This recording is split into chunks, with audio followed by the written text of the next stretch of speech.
Hello people, this is Tushar Patel and I'm here to make you people understand physics. In this video, we are going to start with a beautiful topic which is projectile motion. Projectile motion काफी student को बहुत tough जाता है, लेकिन अगर तुम्हें ये particular video समझ आया जिसमें हम पूरा प्रोजेक्टाइल का फाउंडेशन ले करने वाले हैं तो तुम्हारे लिए प्रोजेक्टाइल इजी हो जाएगा। ठीक है, इसमें काफी सारे बच्चे क्या करते हैं, फॉर्मूला से रट्टा मारते हैं, फॉर्मूला के बेस्ड क्वेश्चन आंसर सॉल्व करने की कोशिश करते हैं। बट प्लीज समझो इस बात को कि प्रोजेक्टाइल में अगर अच्छा क्वेश्चन बनता है तो कभी फॉर्मूला बेस्ड क्वेश्चन नहीं बनेगा। ठीक है, so better you understand the concept. इसमें कुछ नया नहीं है, I am telling you again, इसमें कुछ नया नहीं है। अभी तक मैंने जितना काइनेमेटिक्स पढ़ाया बस उनका कॉम्बिनेशन है। ठीक है, I will tell you anyways. चलो let's begin with the projectile. यहाँ पे किसी भी ऑब्जेक्ट को प्रोजेक्टाइल मोशन कैसे बोला जाता है, सुनो ध्यान से। हम अगर मैं आई टेक दिस ऑब्जेक्ट, ठीक है, हम इसको ऊपर फेंक रहे हैं तो ये हुआ मोशन अंडर ग्रेविटी। मैंने तुम्हें बताया है कि नहीं, मोशन अंडर ग्रेविटी हुआ ये। तो किसी भी ऑब्जेक्ट को आगे फेंकना, एक सेकंड, यहाँ पे फ्लोर है और उस फ्लोर के ऊपर मैं आगे फेंक रहा हूँ, है ना। यहाँ पे ऐसे फेंकोगा तो नीचे गिर जाएगा, बट कंसीडर करो कि यहाँ पे एक फ्लोर है, फ्लोर के ऊपर हम इसको आगे फेंक रहे हैं तो ये आगे जाएगा। ठीक है, अगर सामने एयर रेजिस्टेंस या फ्रिक्शन नहीं होगा, एयर रेजिस्टेंस, हवा उसको अपोज नहीं करेगी, और अगर ये जमीन से घिस भी नहीं रहा है तो क्या सीधा सीधा जाएगा? हाँ जाएगा। क्यों नहीं जाएगा? क्योंकि उसको कोई अपोज करने वाला है ही नहीं, तो वो चीज रुकेगी ही नहीं। जैसे हम बात करते हैं प्लैनेट्स की बात करो, अर्थ के आसपास मून घूम रहा है कि नहीं, लेकिन मून को कोई रोकने वाला नहीं है, वहां पे मून को कोई रोक नहीं सकता, इसलिए मून कंटिन्यूअसली घूमता रहता है, घूमता रहता है। अगर कोई भी ऐसा एक्सटर्नल रीजन की वजह से मून रुक जाएगा तो कंटिन्यूअसली रुक जाएगा, है ना, क्योंकि वो कंटिन्यूअस मोशन कर रहा है, उसको घूमना ही है, घूमना ही है, वो यूनिफॉर्म मोशन में बैठा हुआ है। इसी तरह earth is revolving around the sun, वो भी कंटिन्यूअस मोशन में बैठा हुआ है। जब तक कोई एक्सटर्नल फोर्स आके अर्थ को रोकता नहीं है तब तक अर्थ रुकेगा नहीं। लेकिन ये बात भी सही है कि अर्थ को मूव करने के लिए कोई कंटिन्यूअस धक्का नहीं लग रहा है ना, वो अपने आप ही मूव कर रहा है, उसको कोई कंटिन्यूअस धक्का नहीं मार रहा। बस वही मैं समझाने की कोशिश कर रहा हूं। अगर यहाँ पे एयर रेजिस्टेंस और फ्रिक्शन नहीं हो तो ये ऑब्जेक्ट को अगर आगे धक्का मारूंगा तो आगे ही जाता रहेगा। Yes, this is the same thing which happens in the space. ठीक है, एनीवेज अर्थ पे आते वापस और प्रोजेक्टाइल पढ़ते हैं। कम ऑन, अगर इस ऑब्जेक्ट को ऊपर फेंकोगे तो ये हुआ मोशन अंडर ग्रेविटी, आगे फेंकोगे तो वो horizontal motion. But what we are learning is called as projectile motion. इसमें तुम ऑब्जेक्ट को ऐसे फेंकते, ऐसे मोशन को प्रोजेक्टाइल मोशन कहते हैं, जिसमें वो ऐसा पाथ ट्रैवल कर रहा है। समझ में आ रहा है कि नहीं? एक एग्जांपल देता हूं, सुनो ध्यान से। बॉल आया, batsman hitting a ball, ball का जो मोशन है वो प्रोजेक्टाइल मोशन है। समझ में आया कि बास्केटबॉल खेलते वक्त बॉल को बास्केट में डालने के लिए बॉल का मोशन ऐसा होता है, उसको बोलते हैं प्रोजेक्टाइल मोशन। मिसाइल लॉन्च की, मिसाइल ऐसे जाती है, उसको बोलते हैं प्रोजेक्टाइल मोशन। ये सारे एग्जांपल्स है प्रोजेक्टाइल मोशन के। ठीक है, तो प्रोजेक्टाइल मोशन में सबसे बेसिक चीज तुम्हें पता चल रही है कि इसको सिर्फ आगे नहीं फेंकना है, सिर्फ ऊपर नहीं फेंकना है, उसको उसके बीच में फेंकना है। तब वो जो मोशन करेगा, ऐसे टाइप के मोशन को हम प्रोजेक्टाइल मोशन बोलते हैं। Come on, did you get this? Come on, look here. ये हमने कोई ऑब्जेक्ट लिया है, ये जो ऑब्जेक्ट है इसको हमने कुछ इनिशियल वेलोसिटी u से, इनिशियल वेलोसिटी u से उसको फेंका है, और ये initial velocity u initially angle theta पे है। ठीक है, एंगल थीटा पे ये जो इनिशियल वेलोसिटी है उसको हम वेलोसिटी ऑफ प्रोजेक्शन बोलते हैं। What is velocity of projection? Project करने के लिए लगने वाली वेलोसिटी को बोलते हैं वेलोसिटी ऑफ प्रोजेक्शन। ठीक है, ये जो एंगल है इनिशियल वाला एंगल है, इसलिए उसको बोलेंगे एंगल ऑफ प्रोजेक्शन। प्रोजेक्शन करते वक्त लगने वाला angle which is called as angle of projection. ठीक है, तो velocity of projection, angle of projection, इससे हमने किसी भी ऑब्जेक्ट को फेंका, तो जब ये फेंकोगे तो वो कुछ ऐसा मोशन करेगा। Do you agree? तो ये जो भी पर्टिकुलर पाथ उसने ट्रैवल किया, प्लीज अंडरस्टैंड ये सर्कल का पाथ नहीं है। ठीक है, मैं बताऊंगा ये कौन सा पाथ है, लेकिन अभी के लिए समझ लो ये सर्कल नहीं है। तो ये कुछ ऐसा मोशन करेगा, तो कभी ये यहाँ पे था तो थोड़े टाइम बाद वो यहाँ पे आ जाएगा, थोड़े टाइम बाद वो यहाँ पे आ जाएगा, थोड़े टाइम बाद वो यहाँ पे आ जाएगा। तो ऐसे पाथ में वो ट्रैवल करेगा और अल्टीमेटली वो यहाँ पहुंच जाएगा। ठीक है, तो this is the entire motion. समझ में आया? ये पूरा मोशन हम डिकोड करने वाले, लेकिन उसके पहले कुछ टर्म्स जानते हैं। सबसे पहला, ये जिस भी ऑब्जेक्ट को तुमने फेंका, जिस भी ऑब्जेक्ट को फेंका, it might be ball, it might be missile, it might be पत्थर, है ना, उस चीज को हम प्रोजेक्टाइल बोलते हैं। हम हर बार अलग अलग नाम क्यों देंगे इसको? इसलिए हमने एक जनरल नाम दे दिया, इसको बोलते हैं प्रोजेक्टाइल। ठीक है, जो भी ऑब्जेक्ट हम फेंक रहे हैं, जो भी ऑब्जेक्ट मोशन कर रहा है, प्रोजेक्टाइल मोशन कर रहा है, उस ऑब्जेक्ट को प्रोजेक्टाइल बोला जाता है। Is it clear? Very first term is projectile. Projectile is an object which performs this motion. ठीक है? ट्रेजेक्टरी, ट्रेजेक्टरी ये जो भी ऑब्जेक्ट ने जो भी पाथ ट्रैवल किया, जैसा भी पाथ होगा, अब ये बता रहा हूं कि सर्कल नहीं है, ठीक है, जैसा भी पाथ होगा, ये पाथ जिस भी ऑब्जेक्ट ने जैसा भी पाथ ट्रैवल किया है, उस पाथ को हम ट्रेजेक्टरी बोलते हैं। याद रहेगा, trajectory, trajectory is the path travelled by projectile motion.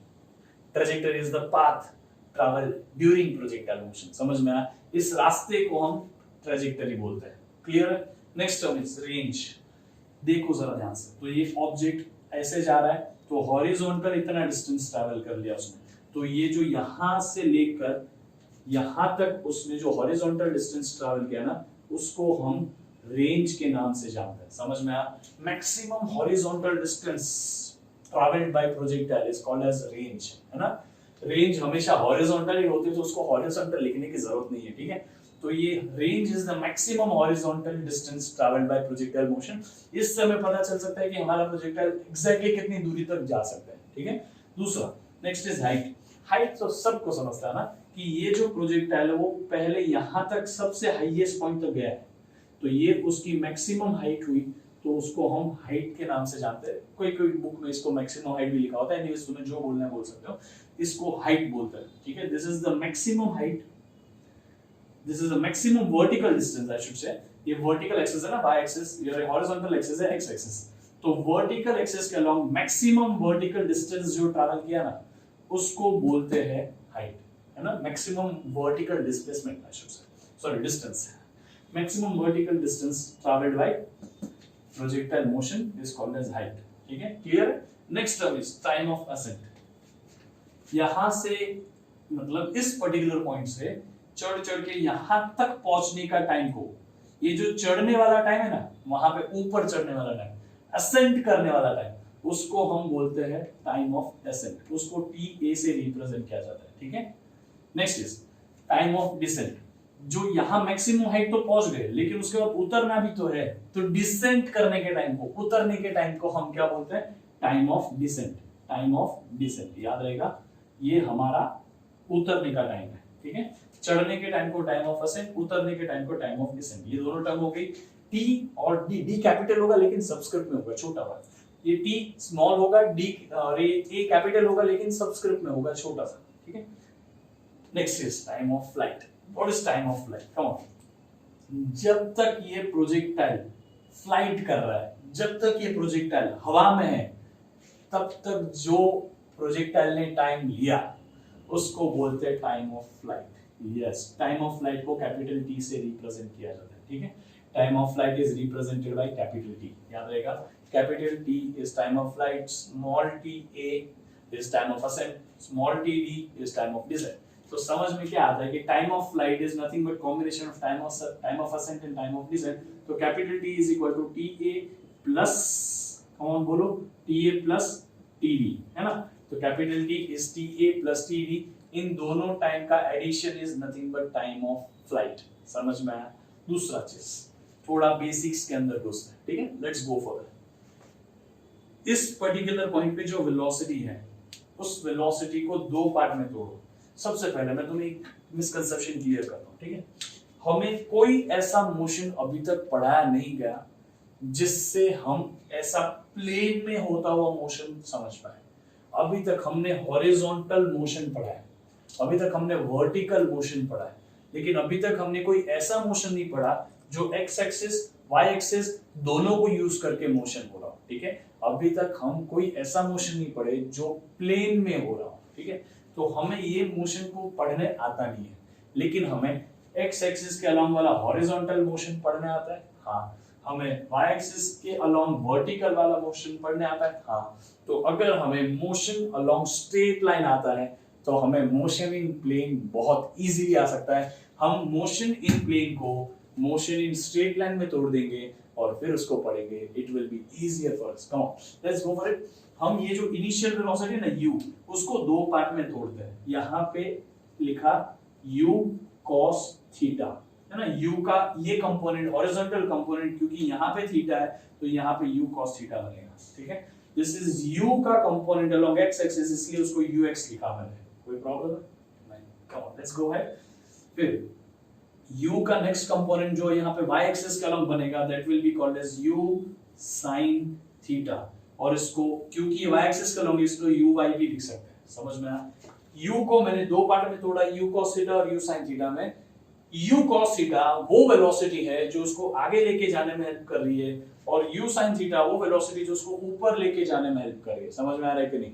अभी मेरे पास में u है नहीं, अभी मैंने दो वेलोसिटी बना ली, आगे जाने वाली, ऊपर जाने वाली। समझ में आया? ध्यान से देखो, इस पर्टिकुलर पॉइंट पे आ जाता है। इस पॉइंट पे मुझे बताओ क्या हो रहा है? कौन? इस पॉइंट पे ऑब्जेक्ट आगे जा रहा है, हाँ जा रहा है, क्योंकि यहां से यहां तक ऑब्जेक्ट कंटीन्यूअसली आगे जा रहा है, लेकिन इस पॉइंट पे वो ऊपर भी जा रहा है। क्या यहाँ पे जब ऊपर जा रहा है, ध्यान से सुनना, ऊपर जा रहा है तो कौन उसको नीचे खींच रहा है? ग्रेविटी। जब भी कोई ऑब्जेक्ट को ऐसा फेंकोगे तो क्या ग्रेविटी उसको नीचे नहीं खींचेगी? खींचेगी। तो जब ये ऊपर जा रहा था तो उसको ग्रेविटी ने खींचा, तो ऊपर जाते जाते स्लो हो जाएगा। समझ में आ रहा है? जैसे ही वो यहाँ पे स्लो हो जाएगा, मतलब उसकी वेलोसिटी का वेक्टर छोटा बना देगा। यहाँ पे बड़ा वेक्टर है, यहाँ पे छोटा वेक्टर है, दैट सिंपली मींस कि उसकी वेलोसिटी जो है वो कम हो रही है, ठीक है। इस पॉइंट पे आ गया, ये मैक्सिमम हाइट है, याद रखना, इससे ऊपर नहीं जा सकता ऑब्जेक्ट, ये मैक्सिमम हाइट है। यहाँ पे ये प्रोजेक्टाइल आगे जा रहा है, आगे तो जाएगा ही, तभी तो इधर पहुंच पाएगा, लेकिन ऊपर जाएगा क्या? नहीं, ऊपर नहीं जाएगा। इसका मतलब मैं वर्टिकल वाली वेलोसिटी नहीं बनाऊंगा, ठीक है। ऊपर नहीं जा रहा है, इससे ऊपर तो जा ही नहीं सकता, मतलब वर्टिकल वेलोसिटी जीरो हो गई है। तो एक बताने के लिए यहाँ पे u लिया है, तो इस पर्टिकुलर पॉइंट पे v ले लेता हूँ। इनिशियल वेलोसिटी है, u लिखा है, यहाँ पे इस पॉइंट पे फाइनली होगी ना, इस पॉइंट तक ले गए तो v बाई जीरो होगा। समझ में आया? अब आगे जाते हैं। इस पॉइंट पे देखो, क्या इस पॉइंट पे वो आगे जा रहा है? हाँ, आगे नहीं जाएगा तो इधर नहीं पहुंचेगा, ठीक है। नीचे उतर रहा है, हाँ, ऊपर नहीं जा रहा है ना, ऊपर कहाँ जा रहा है? नीचे उतरना है, तो नीचे भी आ रहा है, आगे भी जा रहा है, इसलिए वो रिजल्टेंट ऐसा मोशन किया उसने। समझ में आया? इस पॉइंट पे सिर्फ आगे जा रहा है, इसलिए ऊपर नहीं जा रहा है ना, इसलिए मैक्सिमम हाइट है वो। इस पॉइंट पे आगे भी जा रहा है, लेकिन ऊपर कम जा रहा है, इसलिए उसका रिजल्टेंट मोशन ऐसा था। समझ में आया? तो ये जो u वेलोसिटी थी इनिशियल में, तो यहाँ पे v हो जाएगी, है ना। इस पॉइंट पे भी उसको v ही बोलता है, हर पॉइंट पे उसको v बोलेंगे, इधर भी v है, ठीक है।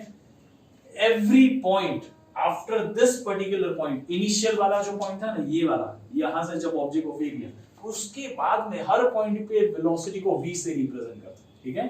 ओके, तो ये v हुआ, तो ये v का हॉरिजॉन्टल कंपोनेंट vx, ये v का वर्टिकल कंपोनेंट vy, है ना। ये v का हॉरिजॉन्टल कंपोनेंट vx, इधर vx ही हमारा v है। समझ में आ रहा है कि नहीं? क्योंकि vy तो जीरो है। नेक्स्ट इज यहाँ पे vx, उसका हॉरिजॉन्टल कंपोनेंट ये हो गया vy, ठीक है। तो ये इस तरह से मैंने बता दिया, कोई भी पॉइंट पे वेलोसिटी vx vy में लिख सकते हैं। आई अंडरस्टैंड कि हर जगह पे वेलोसिटी की वैल्यू अलग होगी, बस ये रिप्रेजेंटेशन है, हर एक ही टाइम पे थोड़ी तुम्हें हर जगह पे निकालना होगा, ठीक है।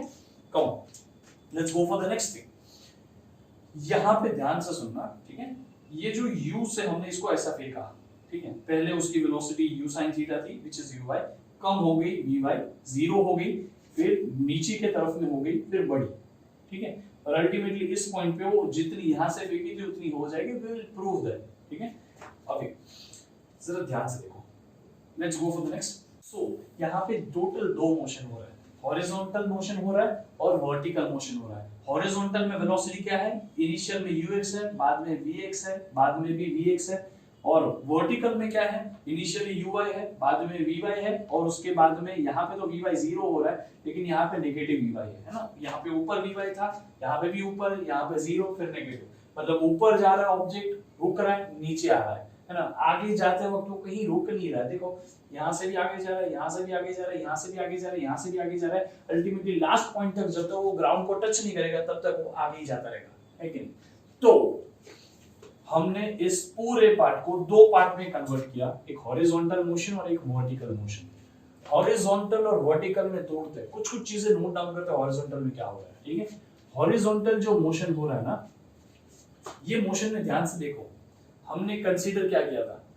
हवा अपोज नहीं कर रही है, हमने कंसीडर क्या किया था? फ्रिक्शन भी नहीं लगेगा, कोई टाइप का अपोजिशन नहीं है, तो जितनी वेलोसिटी से उसको आगे फेंक रहे हो, क्या वो कंटिन्यूअसली आगे जाता रहेगा? Yes, it will be into uniform motion. तो ये जो हॉरिजॉन्टल मोशन हो रहा है उसमें कोई ऑब्जेक्ट को अपोज करने वाला नहीं है, that's why object will keep moving in horizontal direction, that's why horizontal motion is uniform motion, horizontal motion is uniform motion, याद रहेगा, this is very important thing, ठीक है। Horizontal motion is uniform motion.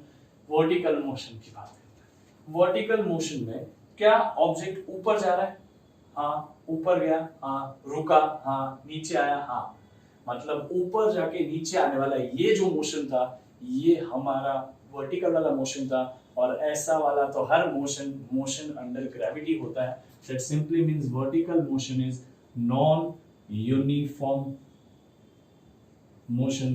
But तुम्हें पता होना चाहिए कि motion under gravity ही non uniform motion है, तो स्पेसिफिकली वो मोशन अंडर ग्रेविटी हो रहा है, समझ में आया कि नहीं आया, मोशन अंडर ग्रेविटी हो रहा है, याद रहेगा, मोशन अंडर ग्रेविटी वर्टिकल वाला मोशन है और हॉरिजॉन्टल वाला मोशन यूनिफॉर्म मोशन है। Come on now, horizontal motion में वेलोसिटी क्या है, क्या यहाँ पे वेलोसिटी ux है, और यूनिफॉर्म मोशन की पहले तुम्हें कैरेक्टरिस्टिक बता दो, यूनिफॉर्म मोशन के अंदर वेलोसिटी जो होती है ना वो कांस्टेंट रहती है, एक्सेलरेशन जो होता है वो जीरो होता है, ये चीजें तुम्हें पता होनी चाहिए, मैंने ऑलरेडी तुम्हें कराई है, ठीक है। एनीवेज v कांस्टेंट रहनी चाहिए, क्या यहाँ पे इनिशियल वेलोसिटी ux है, हाँ, यहाँ पे vx है, but ux will be equal to vx, क्योंकि इसको कोई अपोज नहीं करे तो उसकी वेलोसिटी जितनी है उतनी रहेगी, जितनी है उतनी रहेगी, जितनी है उतनी रहेगी, दैट सिंपली मींस वो हॉरिजॉन्टल वेलोसिटी कांस्टेंट रह रही है, व्हिच इज इनिशियली ux लिखो कि vx लिखो,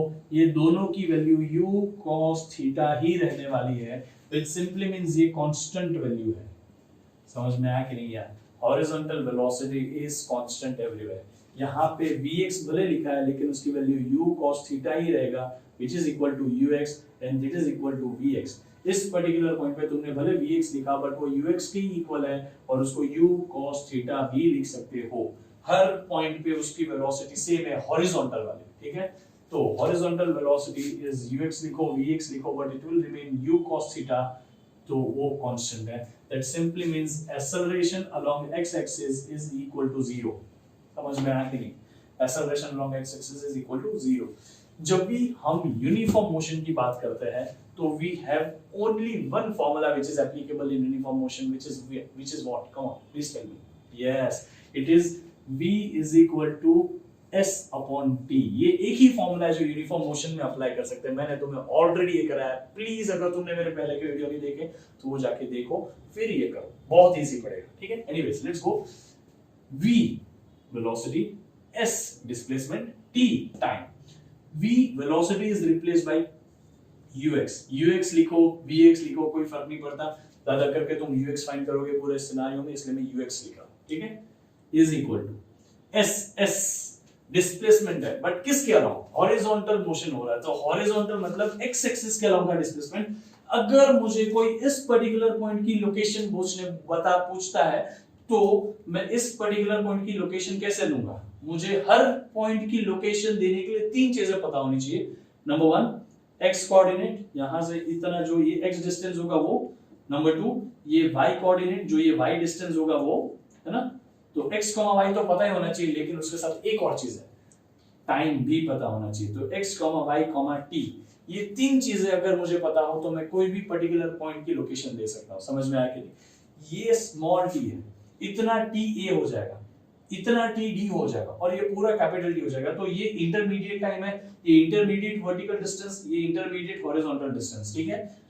y जब इतना हो जाएगा तो उसको h लिख लेंगे, हाइट, है ना, x जब इतना हो जाएगा तो उसको कैपिटल R लिख लेंगे, रेंज, समझ में आ रहा है कि नहीं, तो इसलिए पूरे x डिस्टेंस को रेंज बोला, ये पूरे y डिस्टेंस को हाइट बोला, उसके अलावा ये जो रैंडम पॉइंट्स है, ये जो स्पेशल पॉइंट्स नहीं है, है ना, ये स्पेशल पॉइंट है, इनिशियल पॉइंट स्पेशल पॉइंट है, ऐसे पॉइंट पे हमने उसको स्पेसिफिक नाम दे दिया है ना, हाइट दे दिया, रेंज दे दिया, लेकिन जब इंटरमीडिएट पोजीशन, ऐसे तो इनफाइनाइट पोजीशंस बन सकती है, तो हर पोजीशन के लिए थोड़ी हम स्पेशल टर्म लिखेंगे, तो इसलिए हमने हर कोऑर्डिनेट को क्या बोलेंगे, x, y, t से लिखेंगे, तो हॉरिजॉन्टल डिस्टेंस और हॉरिजॉन्टल डिस्प्लेसमेंट को हम x लिखेंगे, s is replaced by x, और t तो t है ना, क्यों, क्योंकि अभी हम x कोऑर्डिनेट पे, तो वहां पे टाइम t होगा, अगर हम इस पर्टिकुलर पॉइंट पे होते जहां y y कोऑर्डिनेट h के इक्वल होता, समझ लो, अगर यहां पे होते तो हम t नहीं लिखते, t ये लिखते।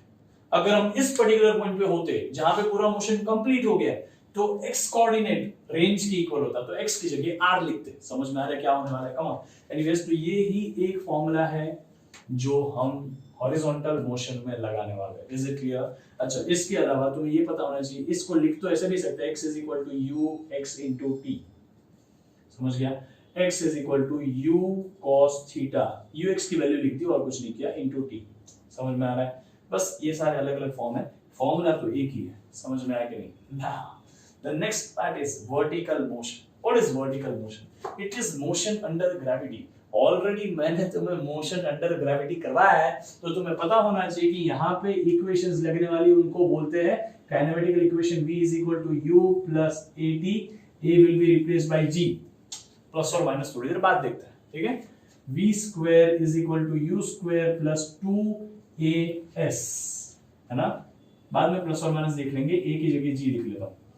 s is equal to ut plus half at square, but a की जगह g लिख लेते हैं, प्लस और माइनस थोड़ी देर बाद देखते हैं, ठीक है? एनीवेज, मोशन अंडर ग्रेविटी में देखते हैं कि क्या हो रहा है जब भी कोई ऑब्जेक्ट ग्रेविटी के अंडर मोशन कर रहा है। ये प्रोजेक्टाइल मोशन का डेफिनेशन भी ऐसा है कि ऑब्जेक्ट जब ऐसा मोशन कर रहा है तो सिर्फ ग्रेविटी के इन्फ्लुएंस में करना चाहिए, कोई उसको पकड़ के रस्सी लगा के ऐसा कुछ नहीं होना चाहिए। वही मोशन को प्रोजेक्टाइल मोशन टर्म किया जाता है, ठीक है? तो ऐसा जो हो रहा है उसमें से हॉरिजॉन्टल डिस्टेंस निकाल दो तो ऐसा हो जाएगा। यस, तो अभी ऊपर जाना, नीचे आना, पहले तो ऊपर जा रहा है फिर वो नीचे आ रहा है, तो अपवर्ड क्या होता है? Come on please tell me, upward क्या होगा? नेगेटिव। डाउनवर्ड क्या होगा? है ना, डाउनवर्ड क्या होगा? पॉजिटिव। बाय डिफॉल्ट तो ग्रेविटी उसको नीचे खींच रही है, तो अपवर्ड नेगेटिव, डाउनवर्ड पॉजिटिव। तो सबसे पहले वो ऊपर जाएगा तो पहले हम माइनस लिखेंगे, है ना, फिर जब वो नीचे आएगा तब हम प्लस लिखेंगे। समझ में आ रहा है कि नहीं? तो डिपेंडिंग अपॉन सिचुएशन उसको माइनस और प्लस दे दिया जाएगा, ठीक है? अभी v is equal to u minus और plus gt, v square is equal to u square minus और plus 2gs, s is equal to ut minus और plus half gt square। This are the three formulas, लेकिन थोड़ा सा changes करना पड़ेगा। v final velocity, है ना, लेकिन यहाँ पे तो वर्टिकल वाला पढ़ रहे हैं हम सिर्फ, हॉरिजॉन्टल भूल जाओ, हॉरिजॉन्टल हमने पढ़ लिया है। वर्टिकल के केस में देखोगे तो पहले initial velocity along vertical X Y axis के अलोंग वर्टिकल वेलोसिटी कितनी है? कम ऑन, u y है, तो u नहीं है, u y है, u नहीं है, u y है, u नहीं है, u y है। समझ में आया? दूसरा, velocity, final velocity along vertical, मतलब y एक्सिस के अलोंग की फाइनल वेलोसिटी vy है, vy है, vy है, तो यहाँ पे vy और कहीं नहीं है, बस इतना ही। दूसरा, s is a displacement, but कौन सा वाला? हॉरिजॉन्टल की वर्टिकल? वर्टिकल, हम तो वर्टिकल मोशन पढ़ रहे हैं। वर्टिकल में जैसे हॉरिजॉन्टल में हमने डिस्प्लेसमेंट को x लिखा था, वर्टिकल में डिस्प्लेसमेंट को y लिखेंगे। क्यों? Because it is along y axis, है कि नहीं? y एक्सिस के अलोंग डिस्प्लेसमेंट है, इसलिए उसको y लिखा और कोई फर्क नहीं है, ठीक है? एंड यहाँ पे भी s की जगह y आ जाएगा, and we have our three equations for vertical motion. vy is equal to uy minus gt और plus gt, vy square is equal to uy square minus और प्लस 2gy, y is equal to uyt minus और plus half gt square। ऐसा हमने इसलिए किया क्योंकि entire vertical motion is motion under gravity. We have already studied कि motion under gravity में ऊपर जाके नीचे आने वाली इक्वेशंस ये होती है। यहाँ पे तुम प्लस नहीं भी लिखोगे कोई इशू नहीं है, ठीक है? समझ में आता है कि यहाँ पे तुमने सिर्फ ऊपर जाने वाला केस कंसीडर किया। एनीवेज, तो यहाँ पे एक्सेलरेशन अलोंग y एक्सिस क्या है? एक्सेलरेशन अलोंग y एक्सिस क्या है? g है। क्यों? क्योंकि अगर कोई भी पर्टिकुलर पॉइंट है, let's take this particular point, उसको नीचे कौन खींच रहा है? ग्रेविटी का एक्सेलरेशन खींच रहा है। इस पर्टिकुलर पॉइंट पे ग्रेविटी का एक्सेलरेशन उसको नीचे खींच रहा है, तो acceleration along y axis is gravity, but it is downward, ठीक है? Anyways, initial velocity along y axis uy कितना है? कम ऑन, uy कितना है? u sin थीटा, है कि नहीं? तो uy की वैल्यू है u sin थीटा। ये अभी तुम्हें थोड़ा सा लग रहा होगा ये तो ऐसे भी हमें पता है, पर निकाल के थोड़ी देर बाद पता चलेगा जब हम इंक्लाइंड प्रोजेक्टाइल पढ़ेंगे। एनीवेज, तो ये चीजें तुम्हें याद होनी चाहिए कि हॉरिजॉन्टल प्रोजेक्टाइल मोशन में, हम ये जो प्रोजेक्टाइल मोशन पढ़ रहे हैं वो हॉरिजॉन्टल प्लेन में पढ़ रहे हैं, इसलिए हॉरिजॉन्टल प्रोजेक्टाइल है, ठीक है? हॉरिजॉन्टल प्रोजेक्टाइल मतलब projectile motion in a horizontal plane. ऐसे इंक्लाइन प्लेन पे भी होता है प्रोजेक्टाइल, ठीक है। एनीवेज, तो यहाँ पे initial velocity u along x axis is u cos theta, a along x axis is 0, a along y axis is g which is downward, u along y axis is u sin theta। हमें इसको देख के, ये velocity और acceleration को देख के हमें पता चला कि वो यूनिफॉर्म मोशन है, यूनिफॉर्म मोशन वाला फॉर्मूला बना दिया। यहाँ पे वर्टिकल मोशन में हमने ये वैल्यूज को देखा, पता चला ये तो मोशन अंडर ग्रेविटी है, तो हमने उसके हिसाब से उनके फॉर्मूलेस बना दिए। तो this are the only 4 formulas, ये 4 इक्वेशंस है जो तुम अप्लाई करो प्रोजेक्टाइल के लिए, you will get each and every answer. बस तुम्हें इनका एप्लीकेशन आना चाहिए। कम on, is it easy? Come on, revise करते हैं। हॉरिजॉन्टल प्रोजेक्टाइल मोशन में हमने सारी टर्म्स देखी, ये रही सारी टर्म्स। प्रोजेक्टाइल है, जिस ऑब्जेक्ट जो होता है उसको प्रोजेक्टाइल बोलते हैं। Trajectory, path travelled by projectile is called as trajectory. Range is a maximum horizontal distance. Horizontally तुम सिर्फ आगे जा रहे हो, पीछे जा रहे हो क्या? नहीं, इसलिए डिस्टेंस और डिस्प्लेसमेंट दोनों सेम होता है, that's why we write is a distance, ठीक है।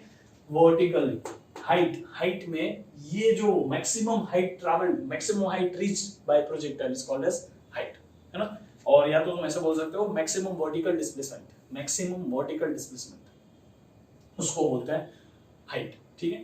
वर्टिकल केस में तुम ऊपर भी जा रहे हो, नीचे भी आ रहे हो, तो यहां से यहां का मोशन लोगे ना, तो डिस्प्लेसमेंट अलोंग y एक्सिस 0 हो जाएगी। क्यों?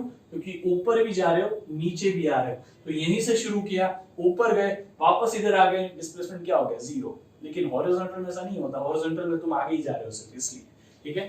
तो हाइट है, अगर यहां तक आ रहे हो, यहां से यहां तक, तो हाइट h लेके, ठीक है।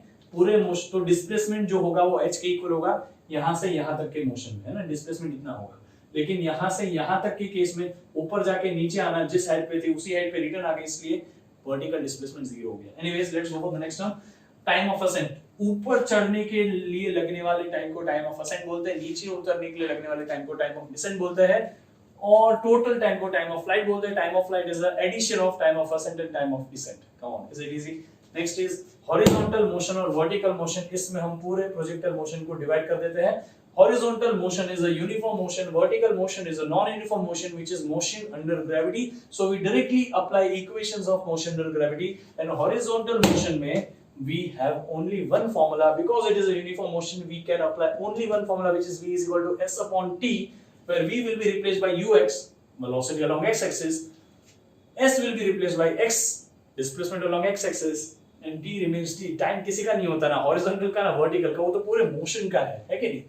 नेक्स्ट इज, इसको तुम ऐसे भी लिख सकते हो। एनीवेज, यहां पे एक्सेलरेशन अलोंग y एक्सिस क्या है? ग्रेविटी, g तो उसको नीचे खींच रहा है ना, तभी तो ऊपर जाके नीचे आएगा। एनीवेज, uy क्या है? u sin थीटा, है ना। इनिशियल वेलोसिटी है प्रोजेक्शन की, वर्टिकल वाली, इनिशियल वेलोसिटी है प्रोजेक्शन की, हॉरिजॉन्टल वाली, ठीक है। तो यहाँ पे vy is equal to uy minus gt, ये काइनेमेटिकल इक्वेशन से माइनस है, यहाँ पे प्लस भी रख सकते हो नीचे आने के लिए। इनिशियली हम सिर्फ माइनस के साथ डील करेंगे इसलिए। तो vy square is equal to uy square minus 2gy, y is equal to uy into t minus half gt square। इन चारों के कॉम्बिनेशन से, एक और ये 3, एक और ये 3, इन चारों के कॉम्बिनेशन से हम हर फॉर्मूला, हर आंसर, पूरा प्रोजेक्टाइल सॉल्व कर सकते हैं। Isn't this is too much easy, है कि नहीं? बस ये 4 इक्वेशंस याद रखनी है, जो क्वेश्चन है we can crack every question out of this, और हर फॉर्मूला डिराइव कर सकते हैं। Isn't this beautiful? This is the magic of physics.